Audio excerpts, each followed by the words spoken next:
Ni Ra, je suis Greg le Geek ou GLG pour les intimes et je vous souhaite la bienvenue pour ce nouveau JT Geek avec cette semaine la présentation d'une télécommande avec trackpad et clavier QWERTY en USB. Parce que voir les produits en photo c'est bien, mais les voir en vidéo c'est mieux. Alors débridez-vous et découvrez tout notre side tech en direct de Shenzhen en Chine. On attaque avec le générique et Pan Geek.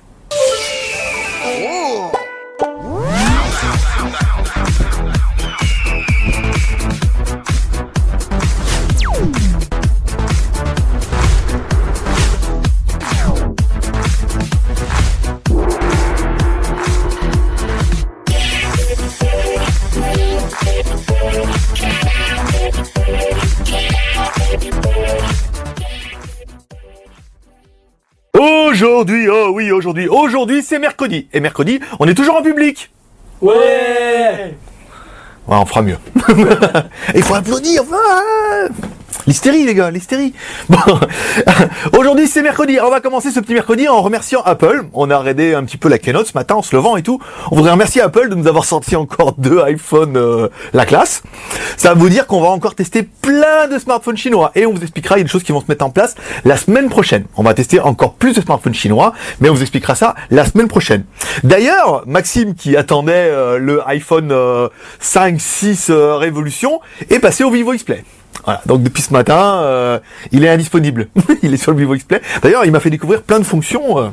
Je vous le conseille, ce Vivo X-Play il est plutôt pas mal. Bon, allez, trêve de plaisanterie. Aujourd'hui, on va tester cette télécommande. En fait, on va vous expliquer un petit peu comment ça marche. Comme toujours, il y a une partie qui va me regarder sur cette caméra et une partie qui va regarder ici, qui permettra de zoomer directement sur l'ordinateur et sur cette télécommande. Alors, qu'est-ce que c'est que cette Iquates?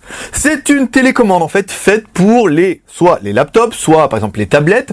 Nous on s'en sert par exemple sur l'Android Box pour mettre sur la télé. On a vu que ça marchait aussi sur certains autoradios. Apparemment on pourrait la mettre sur une Xbox, à vérifier tout via la prise USB. Il y a une prise USB sur la Xbox? Je suis PlayStation utilisateur. Il y a une prise USB sur la PlayStation? Oui. Non? Toi t'as rien toi. Sur ta Game Boy il n'y a pas. Sur Monkey Kong avec la liste, c'est là avec les 2 écrans.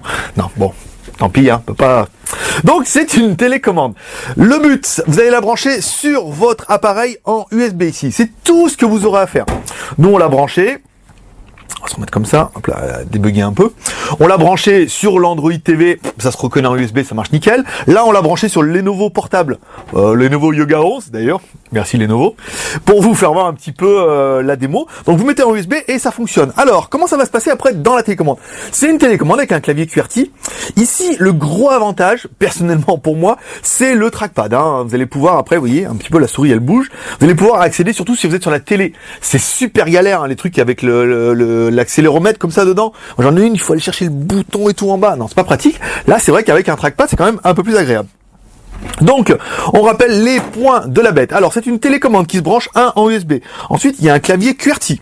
Alors ici, vous avez la chose qui est AW, hop, QWERTY. Vous allez avoir aussi le trackpad, vous allez avoir un accès numérique, 1, 2, 3, 4, 5, et vous allez avoir des accès rapides. Alors ça, c'est plutôt pas mal pour aider la télé. Quand vous allez être en lecture, par exemple, si, comme moi, vous avez une femme, c'est-à-dire 20% des geeks qui nous regardent, non, c'est pas sympa. Les autres, ils ont une main. C'est bien, au moins elle est fidèle. Donc là, quand vous allez regarder une vidéo, et que vous êtes dérangé inopinément, soit par votre téléphone, votre femme ou par le livreur de pizza, vous allez pouvoir mettre pause. Donc là, vous prenez la télécommande. En fait, il faut se faire simplement d'appuyer sur OK pour activer la télécommande, parce qu'après, elle se met en stand-by, et vous appuyez sur pause. Voilà, lecture, pause, et ça mettra la vidéo en pause. Pareil pour mettre le volume plus-moins, ça c'est assez pratique. Ici, on va retrouver les clics gauche, clic droit. Vous allez pouvoir avancer, descendre la musique, ça c'est pas mal pour ceux qui écoutent la musique via leur PC. Il y en a avec un petit son. Au moins vous êtes loin, hop, vous mettez plus, moins, vous n'avez pas besoin de retourner au PC pour appuyer sur votre clavier pour mettre la chanson d'avant ou la chanson d'après. Ça c'est plutôt pas mal. On aura bien aimé nous les clics, les boutons rapides ici, les emails, les choses comme ça. Vous voyez, quand on appuie nous sur le bouton Explorer, tac, automatiquement, la page internet se met en bas. Ici, voilà, on double-clique sur le trackpad et là vous allez pouvoir mettre JT. Donc là, il l'a déjà retrouvé, hein, forcément, on l'avait déjà tapé. Mais vous allez pouvoir mettre JT Geek et vous avez la touche entrée, ce qui est plutôt pas mal et surtout assez pratique. On aimera bien aussi le fait que la batterie soit, la télécommande soit sous batterie. Ouais, bah en fait, vous n'aurez pas besoin de courir 1 million de fois après les piles LR3 ou LR6. De toute façon, vous en avez jamais. Donc vous les prenez dans d'autres télécommandes pour les mettre dans celle-là. Quand vous servez de l'autre, vous vous rendez compte qu'il n'y a plus de batterie, donc il faut prendre celle-là. Si vous n'avez pas de gamins qui vous ont tapé les piles pour mettre dans la Wii, c'est compliqué. Là, au moins, vous avez une batterie et en plus, c'est une BL5C. BL5C, c'est format Nokia. Donc, si jamais elle venait à décéder, enfin, il y a quand même une autonomie qui est énorme là-dessus. Ah, vous voyez, quand je touche sur le bouton, il s'énerve un peu.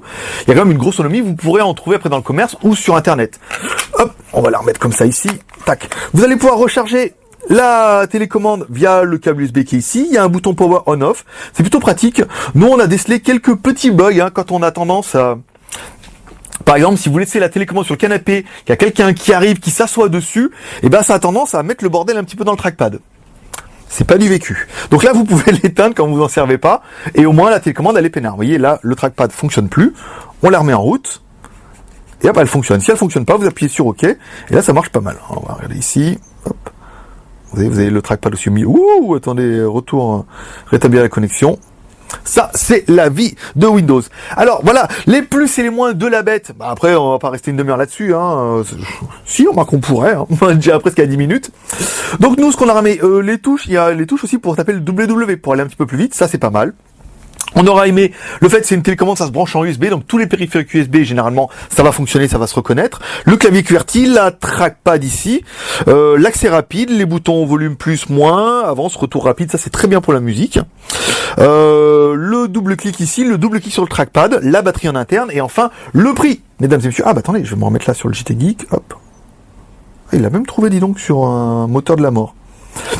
Et le prix 21,90€. Donc 21,90€, c'est le prix de rien, hein, en fait. Là, c'est vraiment une jolie télécommande. Elle existe en noir et en blanc. Donc c'est un produit qui est plutôt pratique. Qu'est-ce qu'on regrettera pour l'appareil? Alors, forcément, les plus attentifs d'entre vous regretteront le clavier QWERTY. Le QWERTY, on n'est pas tous fans du QWERTY. Alors pourtant, ça a quand même pas mal d'avantages, notamment ceux qui programment et ceux qui ont l'habitude de travailler avec.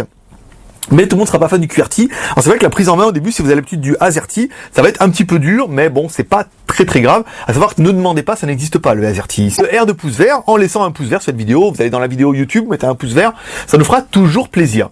Voilà, c'est tout pour aujourd'hui. N'hésitez pas à nous retrouver sur le jtgeek.com que vous êtes en train de découvrir sous vos ébahis ici pour rejoindre la grande communauté des geeks canadiques. Ça poste de 6h du matin à 18h. Vous allez retrouver cette vidéo dans quelques heures sur le jtgeek.com. Et comme dirait Michaina, paix et prospérité, et à demain. Bye bye. Non, j'enregistre après à la maison. Pas les rideaux, c'est pas là. C'est vrai? Licencié. Bon. Il a mis du petit restaurant pour apprendre le lien aussi, tu veux tout mélanger, C'est ça, c'est pas aujourd'hui. Aujourd'hui, c'est Michaina. Ah oui, Michel. Amateur. Voilà, amateur. Public. Vous oubliez pas de faire ouais. Ok. Ça je mettais tout à l'heure. 1, 2, 3. Dans quelques heures sur le jtgeek.com. Et comme dirait Michaina, paix et prospérité. Et à demain. Bye bye. Non, j'enregistre après à la maison. Pas les rideaux, c'est pas là. C'est vrai? Licencié. Bon. Il a mis du petit restaurant pour apprendre le lien aussi, tu veux tout mélanger, C'est ça, c'est pas aujourd'hui. Aujourd'hui, c'est Michaina. Ah oui, Michel. Amateur. Voilà, amateur. Public. Vous oubliez pas de faire ouais. Ok. Ça je mettais tout à l'heure. 1, 2, 3.